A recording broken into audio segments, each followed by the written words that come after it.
Pilipinas ngayon. Kasama pa rin si PAGCOR Chairman Alejandro Tenco. Chairman, ngayong 2025, ano po yung mga programa at projects na tututukan ng PAGCOR? Well, dahil nga sa transformation ng teknolohiya, ay isa sa pangunahing talagang tinututukan ko at binibigyan ko ng pansin, lalo't ngayon pa sa 2025, dahil talagang palakas ng palakas itong online gaming, ay ang pagsisiguro na maayos ang struktura at ang mga guidelines para sa online gaming industry. At ito ay tulad na nabanggit ko kanina, ay mag-i-evaluate kami kung ano ba talaga ang mga technological tools na kailangang gamitin na ng PAGCOR para atin namang matulungan yung ating mga gamers. No? Kanina gusto ko lang balikan, isa sa pangunahing dahilan talaga kung bakit dapat i-regulate natin itong online gaming ay protection din ng ating mga kababayan. Alam niyo naman, usong-usong scamming ngayon. Marami, kukunin lang ang deposito ng ilang libong mga tao, pagkatapos isasara lang yung site nila. Wala pong tatakbuhan ang ating mga kababayan. Samantalang kung regulated na po ito, at may lisensya yung kanilang pinaglalaroan, meron pong responsibilidad yung licensee na siguraduhin na maproprotektahan ang mga manlalaro na yon. So, I think that is the number one. No? May ayos natin talaga yung struktura. Dahil bagong-bago tong industriya ito . So, wika nga sinasabi mo din, there are what you call birth pains. So, dahil lang sa birth pains, dapat merong mag-aalala . Isang bata nga, merong nag-aalaga, pero merong mga pamamaraan para alagaan ng isang bata. Ganun din. Siguraduhin natin na magiging maayos ang struktura at ganun pa rin, maprotektahan yung manlalaro para nang sa ganun, hindi siya naagapyado. So, that is one. Number two, ipatutupad na po ng PAGCOR yung naging Memorandum of Agreement nito with the Department of Education at Department of Public Works and Highways, kung saan committed po ang PAGCOR na sa susunod na 3 taon, panunungkulan ng administrasyon ni Pangulong Ferdinand Marcos Jr. ay magkukomit kami ng 1,500 classrooms ang itatayo ng PAGCOR all over the Philippines. Alam naman natin, pangunahing problema yan ng Department of Education. Hindi man lahat, Weng at Joey, yung makapag-ambag lang kami ng 1,500 ang mga classroom malaking bagay na. At siguro, kung makikita nyo, merong ilang video, hindi po basta-basta ito classroom na nakita natin. Gusto namin itong maging isang classroom, school building na pwedeng ipagmalaki ng mga guro at ng mga estudyante at kasama na rin ang mga magulang nung mga nandong makakapag-aral. So, number two, magtatayo din po kami ng socio-civic centers all over the Philippines. Doon po sa Social Civic Center na to ay pag mayroong emergency, pwede natin gamitin itong isang evacuation center. Number two, meron po itong full-size basketball court para sa pangkalusugang mga programa ng ating mga kabataan. Number three, may stage po ito. Para nang sa ganon, ay pag may graduation yung mga daycare, meron pong iba't ibang mga programang ilulunsad ang munisipyo or syudad, pwede nilang magamit ito. At pangkahulihan ay meron itong mga kwarto na magagamit na pang-seminar ng mga barangay, BHW, at halimbawa yung mga lingkod-lingap sa mga nayon, yung LNN. Magagamit po nila ito. At iba't iba pa rin mga gamit. Pangatlo na programa, magtatayo po kami ng mga e-libraries or e-learning centers kung saan ang isang building ay may 48 workstations, Weng at Joey, na may computer, merong internet. Kung malayong lugar at hindi naabot ng ating mga telecom providers, we will use satellite. Pagcor will provide the first year of service, and then after which yung eskwela na ang magbabayad. But we will make sure na magagamit talaga ng mga estudyante. Tulad nga nung sinabi kong mga bagong teknolohiya sa gaming, ganun din ba sa pag-aaral? Nung araw, kailangan natin pumunta sa library, hihiram tayo ng libro, babasahin natin, ibabalik natin, at doon nadagdagan ang kaalaman nating lahat. Pero ngayon, kung meron ka ng steady internet service, makakapag-aral, makakapaghanap ka at makakapag-research ka ng kakailanganin mo para sa iyong ano. So, yun. At ang pang-apat na proyektong ilulunsad namin ay yung tinatawag na mga wellness centers.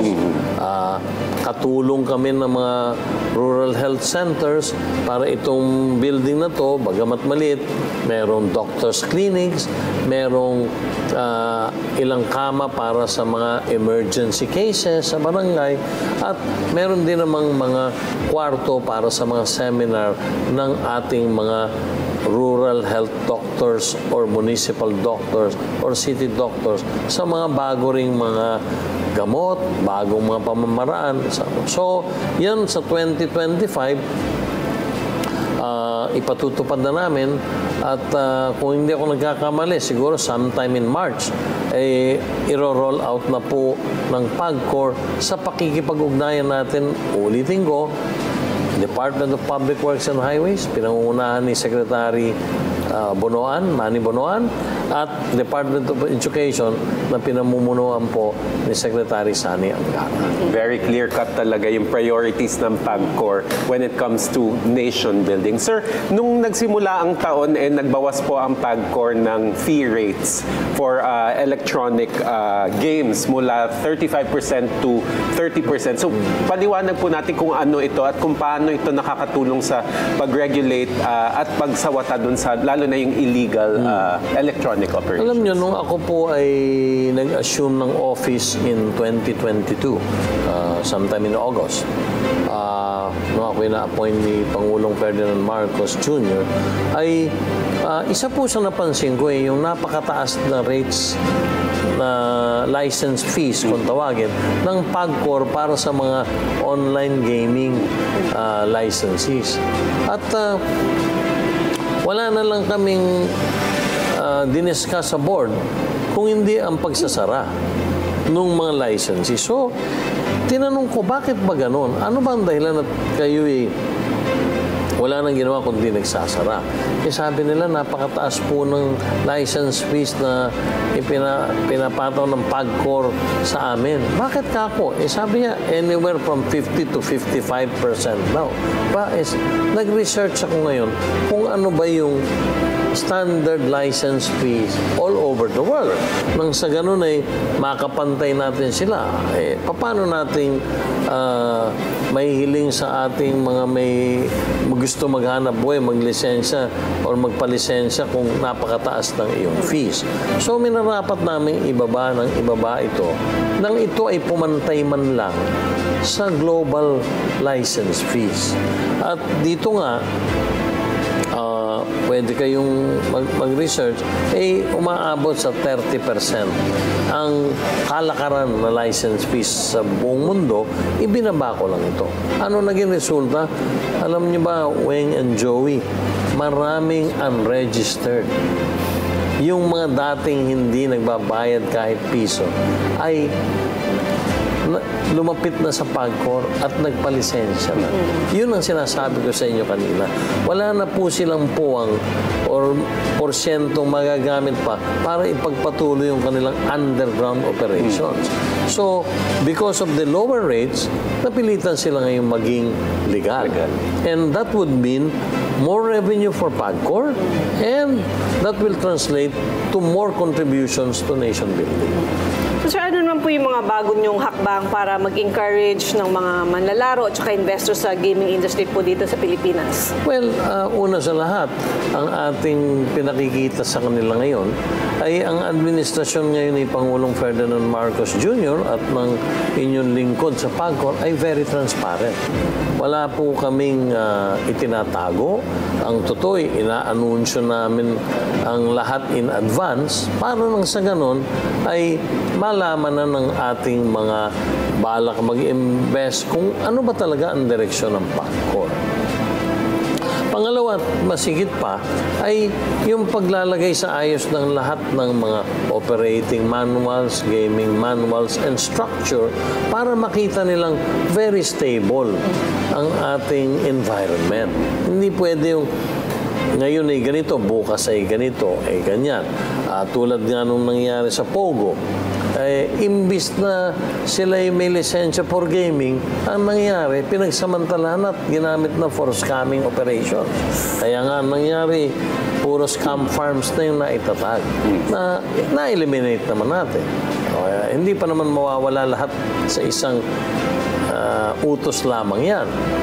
Kaya wala rin namang ginagawa ang ating law enforcement agencies kung hindi patuloy pa silang tugisin at tugisin. At halos linggo-linggo'y nadidinig natin na maraming ang mga illegal pa rin nagpapatuloy ng ganong gawain. But by being transparent at para maipakita na lininis at inayos natin lahat ng guidelines and structure ng mga gaming manuals natin, palagay ko pagpapakita lang yun sa buong mundo na dito ay pwede na kayong mag-invest, pwede na kayong Travel year-round with cheap flights and hotels at Agoda. Download the app today. Order food you love with Foodpanda. Download the app and order now. So, yun ang permi ko ang sinasabi sa karamihan ay madalas ang iniisip nyo basta PAGCOR sugal na lamang. Yes.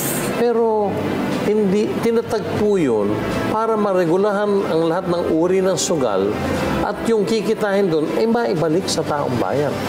At ewan ko kung nabalitaan nyo, nung Sabado lamang nasa Philippine Military Academy Alumni Association homecoming ako. At gusto kong ipagbigay alam na matagal ng partner ng PAGCOR ang PNA. Kaya doon, inanunsyo ko nga na merong ilang mga proyekto ang PAGCOR na ipagkakalob muli sa PMA. Tulad halimbawa nung warfare laboratory. Matagal na palang gusto yan ng PMA para sa pagtatraining ng ating mga kadete sa warfare. Na alam nyo naman ngayon teknolohiya na rin ang siyang #1 ginagamit sa mga gera, sa pangkasalukuyan. So, there is such a need for a warfare laboratory. And PAGCOR committed that we will help build that laboratory during the term of President Ferdinand Marcos Jr. Nandyan din po yung sports center nila. Inumpisahan po ito sa pamamagitan ng pondo na nagmumula sa Bloomberry Resorts Foundation. Yun po yung foundation ng Soler. So naitayo po yung halos full-size basketball court at ilang mga sports ang pwede. Like meron silang volleyball, meron silang area doon para sa ilang mga palaro. Pero kailangan buuin yung buong complex. They need an Olympic-sized swimming pool para makapag-training yung mga kadete. At kailangan din ng isang area for martial arts.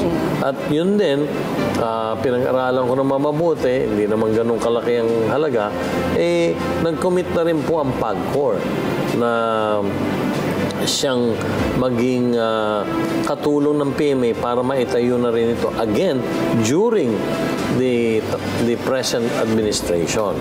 And more importantly, I think one of the important projects that every PMA alumni or alumnus will be proud of, yun dito sa Veterans Memorial Center, dito sa Quezon City, yung hospital dyan. Diyan pala, may dalawang building dyan na dedicated for PMA cadets only. Pag ikaw pala'y natanggap na pwede ka nang maging kadete ng PMA, dadaan ka sa tanggapan na yon para sa physical examination, medical examination, at ilang mga requirements.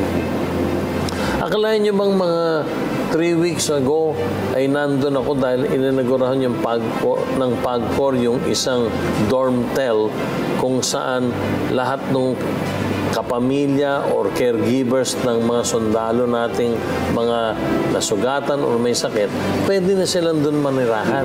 It's a 5-story dormtel. At nang hindi na sila mag-iisipan na gagastos pa sa isang hotel or sa isang inn, doon na mismo sa loob ng ospital. So when I was waiting for the priest, yung pari ay matapos yung pagbibindisyon niya doon sa Limang Palapag, napansin ko na yung isang building sa katabi ay puno ng mga kadete. So tinanong ko ngayon, ano po ba itong building na to? At yun nga, sinabi nila na yun daw ay ang tanggapan ko saan dumadaan lahat ng bagong kadete. Nakita ko, Weng at Joey, yung kondisyon ng building. Amerikano pa raw nagtayo. Totoong storya to. At ang totoo, nung Sabado, kakwentuhan ko maraming alumni.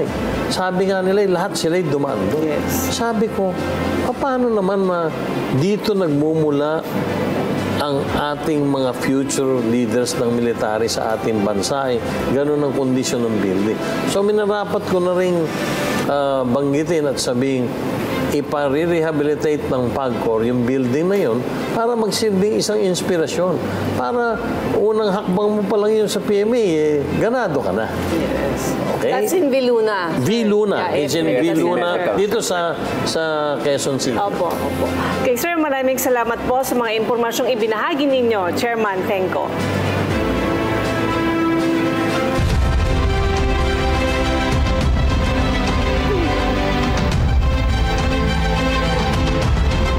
Nakataya ang buong suporta at kakayahan ng PAGCOR para sa tagumpay ng mga adhikain ng pamahalaan para sa bayan. Dito sa ating segment na Mission to Accomplish, Chairman, ano po ang target ninyong maisakatuparan ng PAGCOR ngayong 2025 at sa mga darating pang taon? Well,